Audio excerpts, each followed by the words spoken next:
leaves. But the more I try to remember how it looked, the more I think it really was wilt."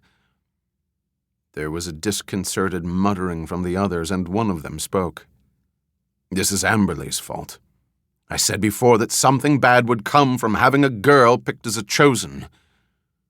"There were other girls among the chosen, and nothing happened because of it," Lauren protested. He had always liked Amberle. She had been easy to talk to, even if she was King Eventine Elicidel's granddaughter. "Not for 500 years, Lauren," the other said. "All right, that's enough," Jace interrupted. "We agreed not to talk about Amberle. You know that." He stood silently for a moment, pondering what Lauren had said. Then he shrugged. It would be unfortunate if anything happened to the tree, especially while she was under our care. But after all, nothing lasts forever. Lauren was shocked. "But Jace, when the tree weakens, the forbidding will end and the demons within will be freed. Do you really believe those old stories, Lauren?" Jace laughed. Lauren stared at the older elf. "How can you be a chosen and not believe?" "I don't remember being asked what I believed when I was chosen, Lauren. Were you asked?" Lauren shook his head. Candidates for the honor of being chosen were never asked anything. They were simply brought before the tree, young elves who had crossed over into manhood and womanhood in the prior year. At the dawn of the new year, they gathered to pass beneath her limbs, each pausing momentarily for acceptance.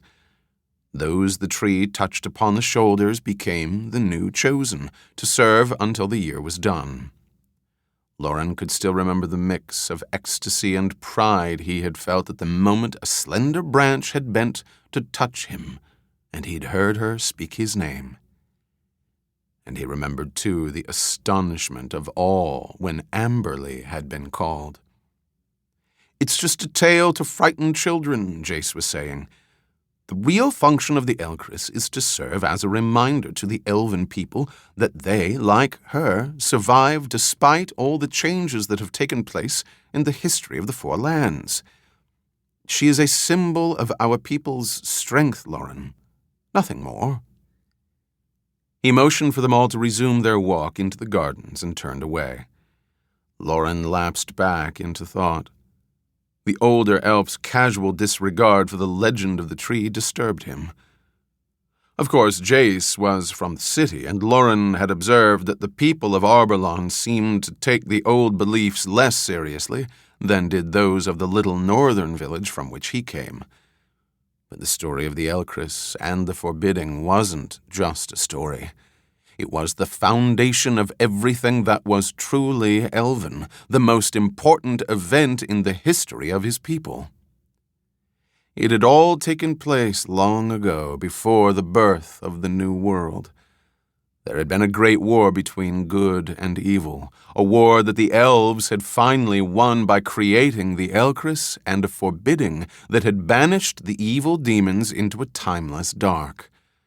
And so long as the Elcris was kept well, so long would the evil be locked from the land. So long as the Elcris was kept well. He shook his head doubtfully. Maybe the wilt was but a trick of his imagination, or a trick of the light. And if not, they would simply have to find a cure. There was always a cure. Moments later, he stood with the others before the tree. Hesitantly, he looked up, then sighed in relief. It appeared as if the Elcris was unchanged. Perfectly formed, her silver-white trunk arched skyward in a symmetrically balanced network of tapered limbs clustered with broad, five-cornered leaves that were blood-red in color. At her base, strips of green moss grew in patchwork runners through the cracks and crevices of the smooth-skinned bark, like emerald streams flowing down a mountain hillside. There were no splits to mar the trunk's even lines, no branches cracked or broken. So beautiful, he thought. He looked again, but could see no signs of the sickness he had feared. The others went to gather the tools they would use in the